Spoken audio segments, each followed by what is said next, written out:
आलेले सर्व कवी, लेखक, साहित्यिक, मी खास हे आवर्जून उल्लेख करेन की आमचे मित्र मिलिंद बागुल या ठिकाणी आलेले आहेत. पुन्हा एकदा मी माझा संग्रह करतो. मित्रांनो, मी जास्त वेळ घेणार नाही. अध्यक्ष भाषण आपल्यापर्यंत आलेलंच आहे. मी काही मुद्दे उपस्थित करणार आहे. म्हणजे भूक लागल्यानंतर माणूस गपगप खातो, घास मोठे घेतो, तसे गिळतो. प्रचंड प्रचंड माहीत नाही, परंतु करावं लागतं. त्या पद्धतीने मी माझा विचार या ठिकाणी मांडणार आहे. मी लोककवी वामनदादा कर्डक बहुउद्देशीय प्रतिष्ठान बुलढाणाच्या वतीने या होणाऱ्या दुसऱ्या बुलढाणा जिल्हा लोककवी वामनदादा कर्डक साहित्य संमेलनाच्या अध्यक्षपदी आपण सर्वांनी माझी एक मताने निवड केला आहे. त्याबद्दल मी प्रतिष्ठानच्या सर्व सभासदांचे, पदाधिकाऱ्यांचे, विशेषतः अध्यक्ष साहेब के प्रतिष्ठानचे सचिव तथा महाराष्ट्रातील ज्येष्ठ साहित्यिक, समीक्षक, माझे मित्र आयुष्यमान श्री साळवे सर, पत्रकार सिद्धार्थ खरात, सर्व मान्यवर, डॉक्टर बाबासाहेब आंबेडकरांच्या विचाराचा जागर या ठिकाणी होणार आहे की वामनदादा कर्डक साहित्य संमेलनाच्या माध्यमातून. आपण कित्येक वर्षापासून पाहतो की वामनदादा कर्डक हे नाव आपण ऐकत आलेलो आहोत. आम्ही भाग्यवान आहोत की उदगीरला आम्ही वामनदादा कर्डक सोबत जिनकरी म्हणून काम केलेलं आहे. 90 ते 94च्या काळामध्ये मी त्यांच्यासोबत उदगीरला जेव्हा ते यायचे 10-15 दिवस असायचे आणि प्रत्येकाच्या घरी संध्याकाळी जलसा व्हायचा. हे वाटेकरी आहे.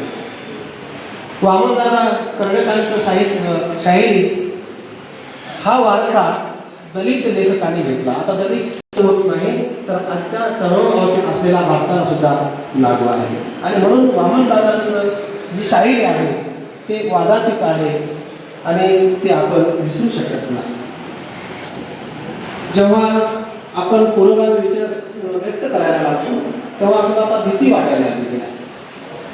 खरं बोलणं सुद्धा या देशामध्ये गुन्हा म्हणून पाहतो आहे.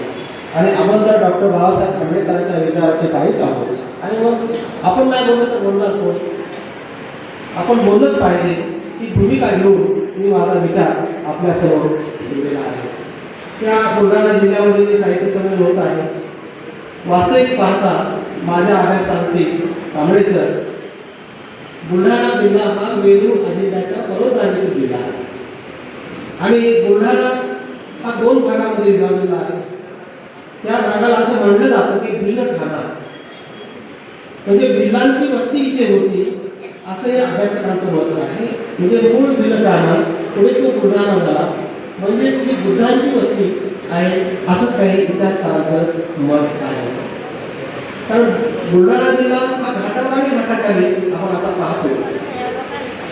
हा दोन्ही भौगोलिक दृष्टिकोन पाहत असताना बुलढाणा खरं तर उर्वरित बेरार म्हणजे प्रांतासह संस्कृत महाकाव्यामध्ये याचा उल्लेख आहे.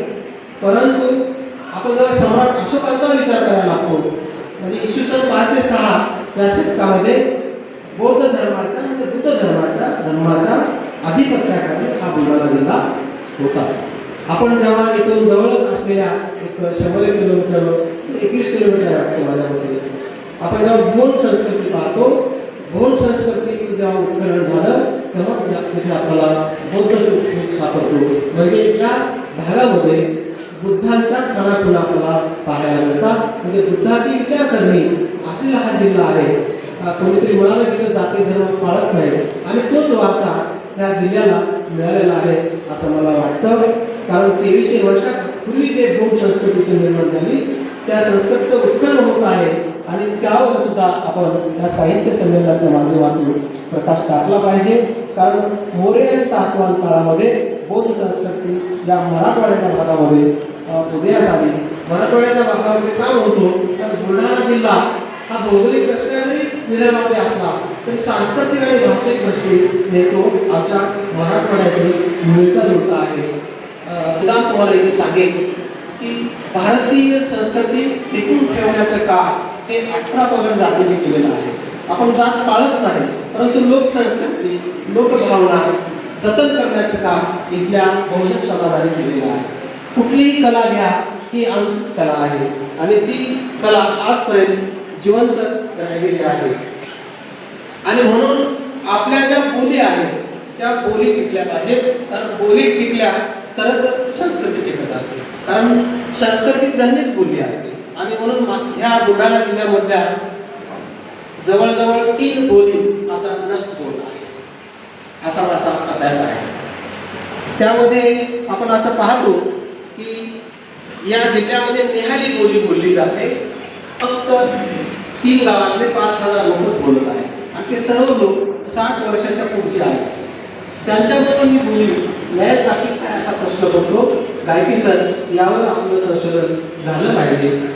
त्याचबरोबर आंध्र आणि तेलंगणाला या राज्याला लागून असलेल्या सीमावर्ती भागातील नायकी जी भाषा आहे, ती नायकी समाजाची कोलानी भाषा सुद्धा आता नष्ट होत आहे. मेळघाटमधली भाषा आपण पाहतो बोलतो ती आता संपूर्ण जात आहे काय असं वाटायला लागतं. आणि झाडे बोली साहित्याच्या बाबतीमध्ये सुद्धा आपण लेखकाने विचार केला पाहिजे, कारण लेखकच साहित्य आणि भाषा टिकवून ठेवू शकतात.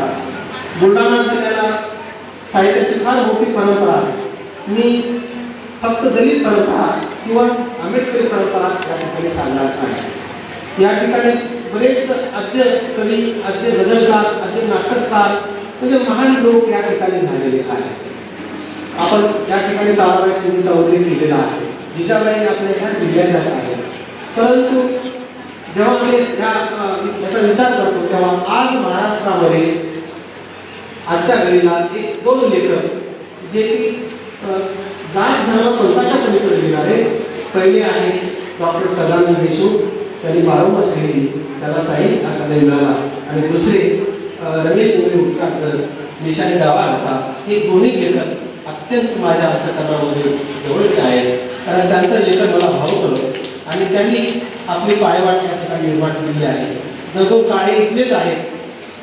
अजीम नवाज राही नावाचा एक कवी आहे, त्यांनी सुद्धा आपली देवी आणि गणेश गायकवाड यांनी गझल महाराष्ट्रामध्ये सर्वदूर पोहोचवलेली आहे.